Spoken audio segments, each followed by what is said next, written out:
So, let's rewind to 1940. The world's at war, and the German High Command is dreaming big.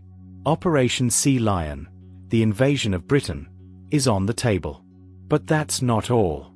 Enter Operation Green, Onturnchman Grun, a plan to open up a whole new front, right in Ireland. The idea? Use Ireland as a backdoor, a way to split British attention, stretch their forces thin, and crank up the pressure. If the Wehrmacht could land troops and dig in, it wouldn't just mess with British supply lines and communications, it might even stir up old resentments, maybe spark a little anti-British fire among the Irish, still raw from their own fight for independence. It's bold, it's risky, and it's built on a lot of assumptions. But in the chaos of 1940, with the fate of Europe hanging in the balance, nothing seemed too far-fetched. Operation Green was Germany's way of saying, what if we hit them where they least expect it? A plan that never left the drawing board, but for a moment, it was a real possibility. A shadow over the Irish Sea, a reminder of just how close the war came to Ireland's shores. So, think about it from the German military's point of view. Ireland isn't just a patch of green on the map. It's a strategic gold mine. That long, wild Atlantic coastline, perfect for U-boat bases, airfields, a launch pad to strike at Allied shipping. If the Nazis could set up shop there, they'd have a hand right on the throat of Britain's supply lines, maybe even a springboard for more attacks. But here's the catch. The whole plan, Operation Green, was built on a big if. It only made sense if Operation Sea Lion, the invasion of Britain, actually worked. Without control of the English Channel and southern England, getting troops to Ireland would be a logistical nightmare. No way to supply them, no way to hold out. The dream of a German foothold in Ireland? It was always just that, a dream, hanging on the outcome of a battle that never came. In the end, the plan stayed on paper, a what-if in the shadows of World War II. So, despite all the maps, the blueprints, the what-ifs, Operation Green never left the drawing board. Why? Because the Luftwaffe couldn't break the RAF. The Battle of Britain was a turning point. No air superiority, no Operation Sea Lion. And without Sea Lion, the dream of German troops landing in Ireland? Gone. Postponed, then quietly shelved, lost to history. But here's what sticks with you. The fact that Operation Green even existed. It shows just how far German strategists were willing to think, how seriously they took Ireland's place on the chessboard of World War II. For a moment, Ireland was more than a bystander. It was a potential battleground, a piece that could have changed the whole game. The plan was never carried out, but its shadow reminds us just how close the world came to a very different story.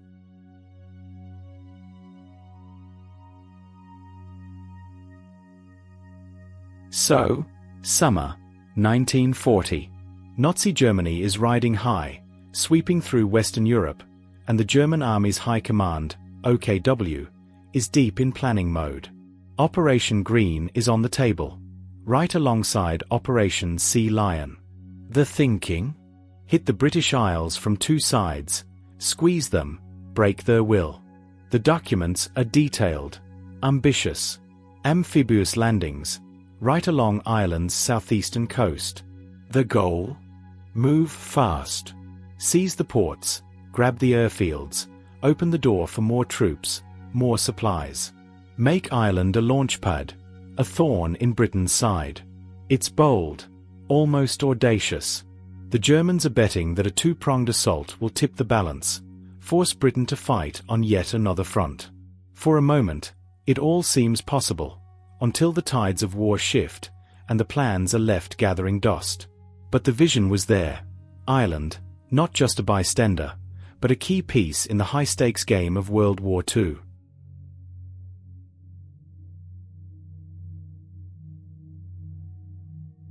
So, here's how the plan was supposed to go down. The 4th and 7th Army Corps, about 50,000 German troops, tanks, artillery, the whole machine, ready to roll. The first wave would hit the beaches near Wexford, Waterford, and Cork. Fast, hard, overwhelming. The idea? Push inland, seize Dublin, grab the key cities before anyone could mount a real defense. The Germans were confident. Maybe a little too confident. Their intelligence said Irish resistance would be weak, maybe even welcoming. They figured anti-British feeling would work in their favour, that the Irish Defence Forces wouldn't put up much of a fight. But that was a gamble, built on shaky assumptions and wishful thinking. In reality, the Irish weren't just waiting to roll out the red carpet. But in those fevered days of 1940, the German High Command was betting big, on speed, surprise, and a misread of the Irish spirit. The plan was bold, but the grand truth was a lot more complicated. So, let's get real about the logistics. Operation Green wasn't just about drawing arrows on a map. The planners knew the Irish Sea was no easy crossing, especially with the Royal Navy lurking, ready to pounce. Every move had to be fast, precise, ruthless. They had it all mapped out. Seize the skies first, get a superiority locked down. Drop paratroopers behind enemy lines, grab the bridges, the airfields, the crossroads before anyone could react. Special ops teams would slip in, cut the phone lines, blow up the railways, throw the whole country into confusion. It was bold, almost cinematic. But here's the catch. None of it ever got past the planning stage. The big if was always there. Britain had to fall first. Without that, the whole operation was just a war game, a stack of papers in a Berlin office. The dream of German boots on Irish soil? It stayed a theory, a shadow, a what-if that never got its chance to become real.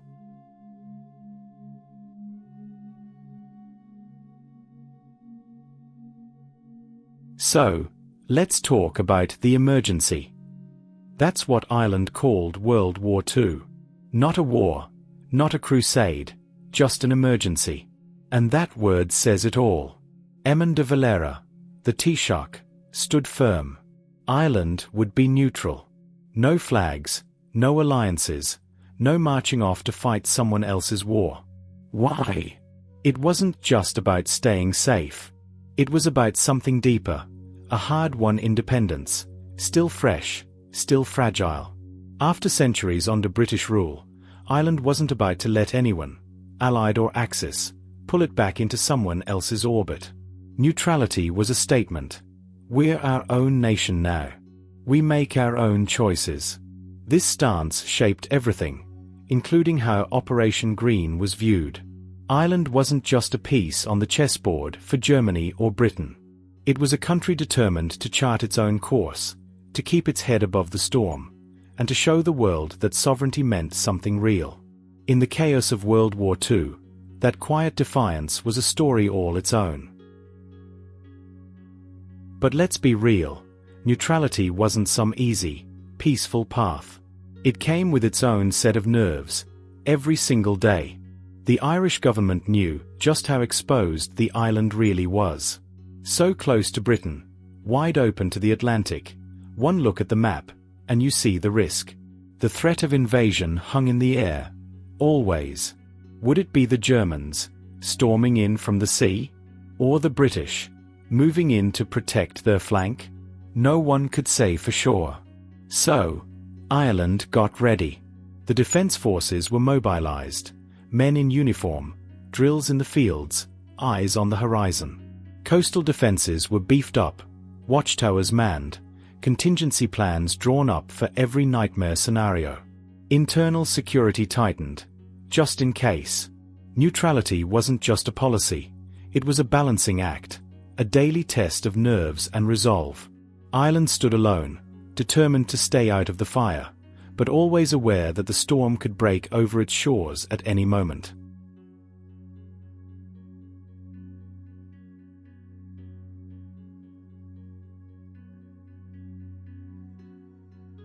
So, Operation Green, just the fact that it existed, put a spotlight on how precarious Ireland's position really was. The Germans? They figured Irish neutrality would make things easy, maybe even open the door for an invasion. But the truth? Way more complicated. The Irish government wasn't naive. They made it crystal clear: violate our neutrality, and you'll meet resistance. Doesn't matter if you're German, British, or anyone else. Ireland was ready to defend itself, no matter who came knocking. But behind the scenes, there was another layer. Quiet, secret talks with the British, just in case the Germans did try to land. Plans for joint defense, whispered back and forth, because when push came to shove, survival came first. So, neutrality, it was a shield, yes, but also a source of constant uncertainty. Ireland walked a tightrope, never sure which way the wind would blow. That tension, that balancing act, shaped every day of the war, coloring every decision, every headline, every sleepless night. The spectre of invasion was always there, just out of sight, shaping the story of Ireland's wartime experience.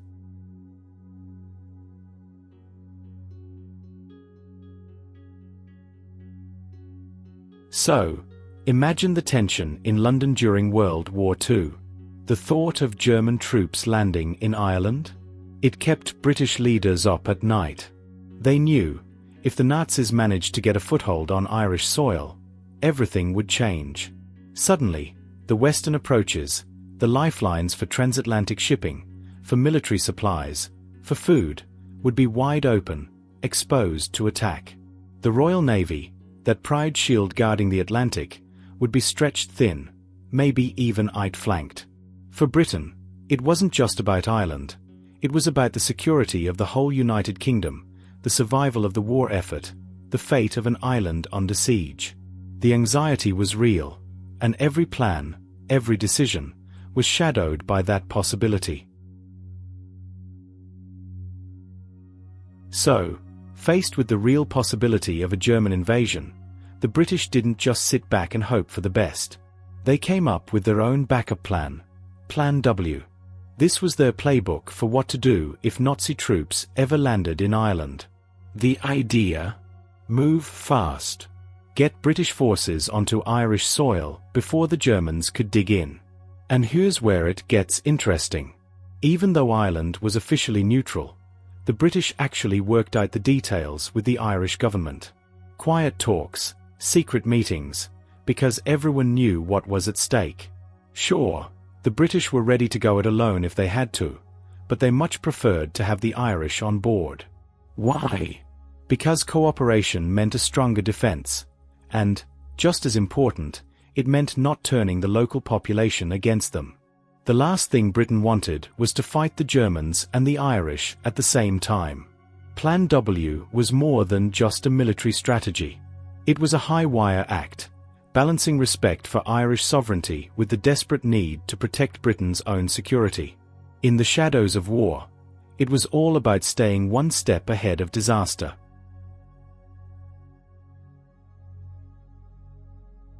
The British weren't just planning for tanks and troops, they were fighting a shadow war, too. Intelligence became the name of the game. British agents kept a close eye on Ireland, watching for any sign of German spies or shifting political winds. The big worry? That the IRA might team up with the Nazis. Plots like Operation Kathleen, a wild scheme for a German-backed invasion of Northern Ireland, set off alarm bells in London. MI5 got to work, infiltrating the IRA, keeping tabs on every whisper, every meeting. They made sure those plots never got off the ground. Every move, every message, was tracked, analyzed, and, if needed, shut down. In the end, Britain's response to the threat of Operation Green was a mix of muscle and subtlety. Military plans, yes, but also back-channel diplomacy and relentless intelligence work. It was a high-stakes balancing act, all aimed at keeping the British Isles safe, no matter what the war might throw their way.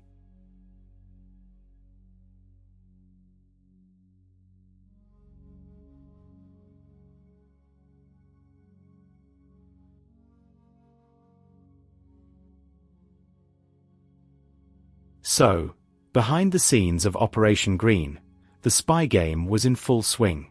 German intelligence, especially the ABWA, was busy trying to weave a web across Ireland. Their mission? Find out everything they could about British and Irish military sites, get a read on the mood of the country, and, most importantly, track down anyone willing to help if the invasion ever came.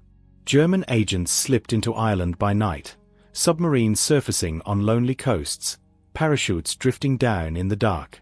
Sometimes, they had help from the IRA, who saw the chaos of war as a chance to strike at Britain, no matter who the Allies might be. For the IRA, it was about Irish aims. For the Germans, it was about opening a new front. It was a world of secret meetings, coded messages, and risky alliances. The ABWA hoped to turn Ireland into a listening post, a launchpad, maybe even a partner in their plans. But the ground was always shifting, and the line between friend and foe was never clear.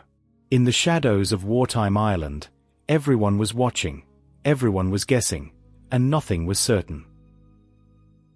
Let's talk about Frank Ryan, a name that stands out in the shadows of wartime intrigue. He is a man who fought against fascism in Spain, only to end up, through a twist of fate, in the hands of the Nazis. Captured by Franco's forces, handed over to the Germans, Ryan suddenly found himself a pawn in a much bigger game. The ABWA saw his connections, his reputation, and thought, maybe he's the key to unlocking the IRA, to stirring up trouble in Ireland.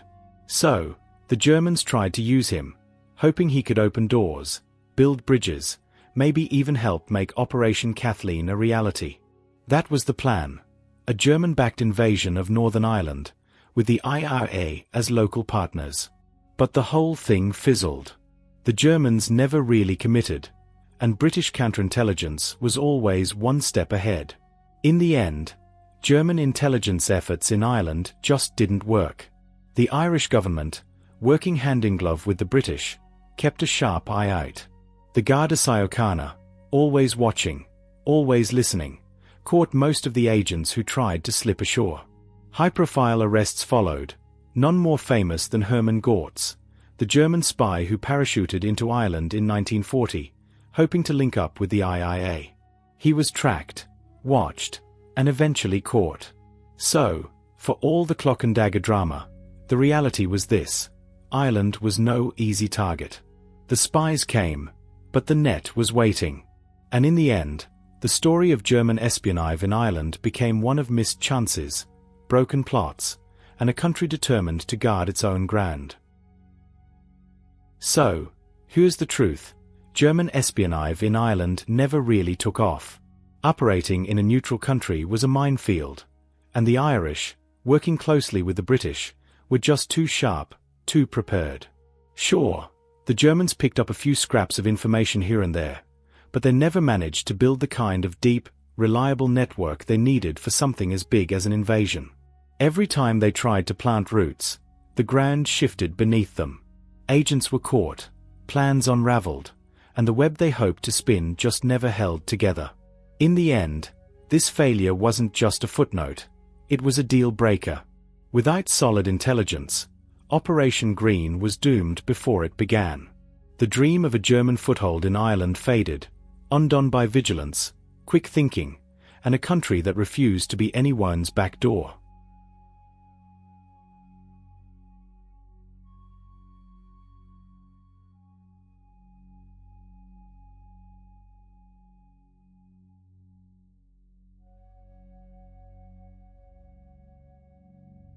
Let's pull back the curtain on the IRA's role during World War II, a story tangled in ambition, desperation, and controversy. The world is at war, and the IRA sees an opening. Their goal? Reunification. An end to British rule in Northern Ireland. And if that means making deals with the devil, so be it. They reach out to German intelligence, hoping for weapons, money, maybe even a promise of support. Enter Frank Ryan, a man who fought fascists in Spain, only to end up in Berlin, caught in the web of Nazi intrigue. The Germans see him as a bridge to the IRA, a way to stir up trouble for Britain. Ryan's final years, spent as an advisor in Nazi Germany, are still debated.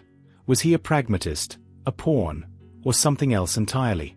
Then there's Operation Kathleen, Sean Russell's brainchild, cooked up with the ABWA. The plan? A German invasion of Northern Ireland, with the IRA ready to light the fuse on the ground. The dream was chaos, British control shattered, Ireland reunited. But the reality? The Germans never really bought in.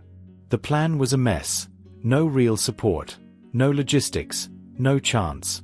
And MI5 was already in the loop, watching every move, ready to shut it down. The relationship between the IRA and the Nazis? Awkward, uneasy, built on mutual suspicion. The Germans wanted a distraction for Britain, but didn't trust the IRA to deliver. The IRA wanted help, but didn't want to be anyone's puppet. In the end, it was all smoke and mirrors. The Irish government cracked down, leaders were arrested, and the British and Irish intelligence services worked hand in hand to keep a lid on things. So, what's left? A handful of failed plots, a lot of secret meetings, and a legacy that's still debated. The IRA's wartime dealings with Nazi Germany didn't change the course of the war, but they did reveal just how complicated, and sometimes desperate, the struggle for Irish unity could become when local dreams collided with global conflict.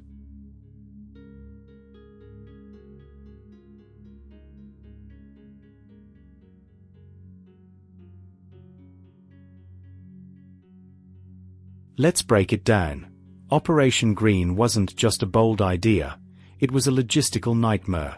Unlike the invasion of Britain, where the English Channel was a short, dangerous dash, getting to Ireland meant a much longer, riskier journey across the Irish Sea. The Germans would have needed a massive fleet, transport ships, landing craft, support vessels, all of it moving under the constant threat of the Royal Navy, which ruled those waters with an iron grip. The plan was to hit hard and fast, seize the ports, grab the airfields, open the door for reinforcements and supplies. But here's the catch. The Germans just didn't have the amphibious muscle. They'd never pulled off a seaborne invasion on that scale. The Luftwaffe was supposed to provide air cover, but they were already stretched to the breaking point fighting the Battle of Britain.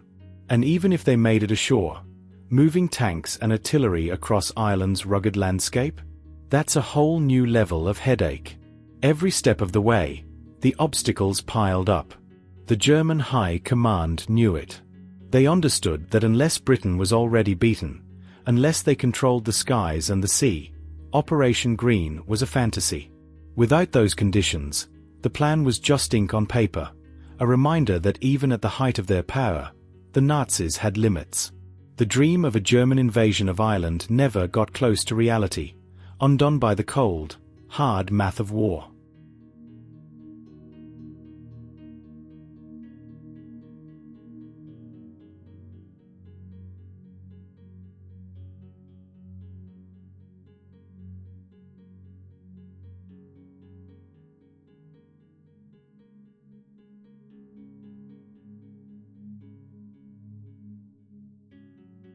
So, imagine the pressure. Ireland, caught between two giants, both with eyes on its shores. The government knew it couldn't just hope for the best. They mobilized the defense forces, small and under-equipped, but determined. Coastal defenses were shored up, watchtowers manned, and key positions fortified around cities and along the rugged coastline. Training drills became routine, soldiers and volunteers learning how to hold the line, even if the odds looked impossible. They called it Plan R, the playbook for what to do if anyone, German or British, tried to set foot on Irish soil. Every scenario was mapped out, every emergency considered. The government worked hard to keep public morale steady, making sure that if the worst happened, the country wouldn't fall apart from the inside. But it wasn't just about soldiers and sandbags. Diplomacy was just as important. Irish leaders sent clear messages to both London and Berlin. Ireland is neutral, and any invasion, by anyone, will be met with resistance. Behind the scenes, they kept lines of communication open, trying to deter aggression before it started. And then there was the threat from within. The IRA and other groups saw the chaos of war as a chance to push their own agendas. The government cracked down, determined not to let anyone use Ireland as a pawn. In the end, Ireland's answer to Operation Green was a mix of grit and strategy, military readiness, diplomatic finesse, and a sharp eye on internal security. It was about standing firm, holding the line, and making sure that, come what may, Irish sovereignty would not be surrendered without a fight.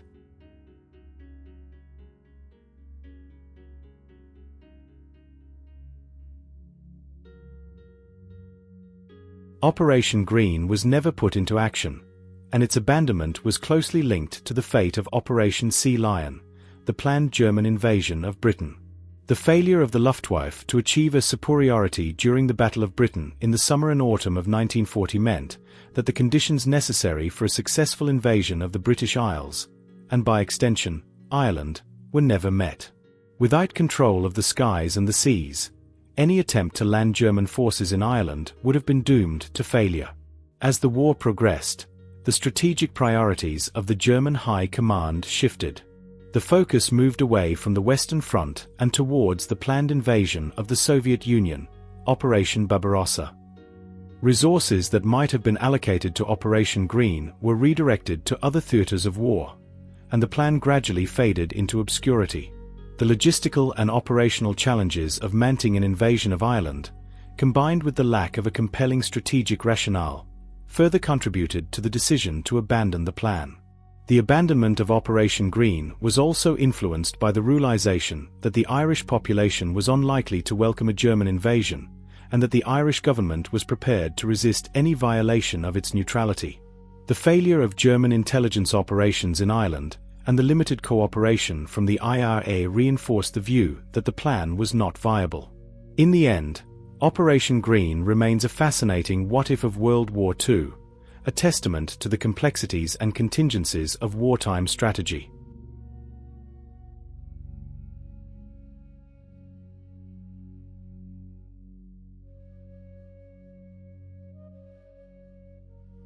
So, Operation Green. Even though it never left the drawing board, its shadow still stretches across Irish memory. It's a symbol of just how precarious Ireland's position was during World War II, caught between giants, never sure which way the storm would blow. Nazi Germany's ambitions reached everywhere, and even a neutral country like Ireland found itself in the crosshairs, forced to prepare for a war it never wanted. Frank Ryan's story? That's where the lines really blur.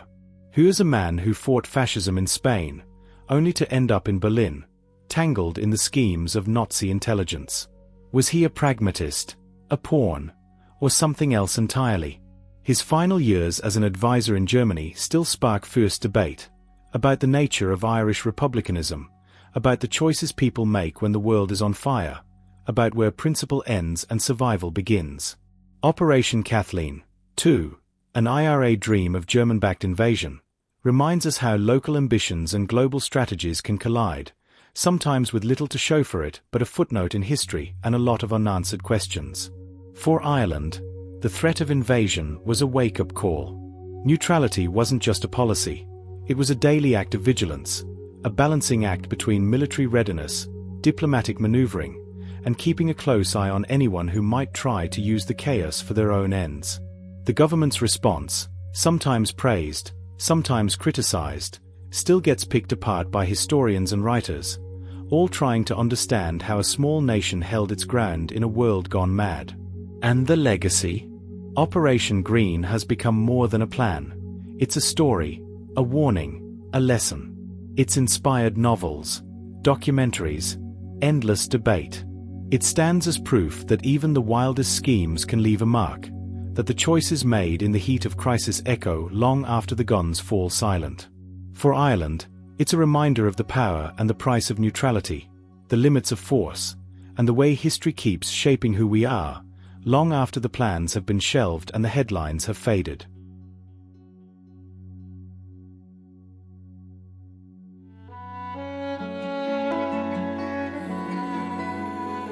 Step into the past and uncover the heart of Ireland.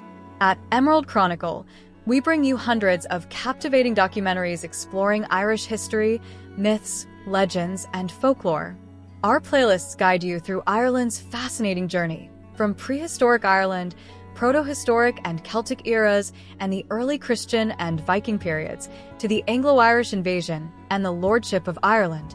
Delve deeper into the Tudor conquest and religious conflicts, the union with Great Britain and the Great Famine, the fight for independence and the divisions of the 20th century, and Ireland's evolution into the 21st century.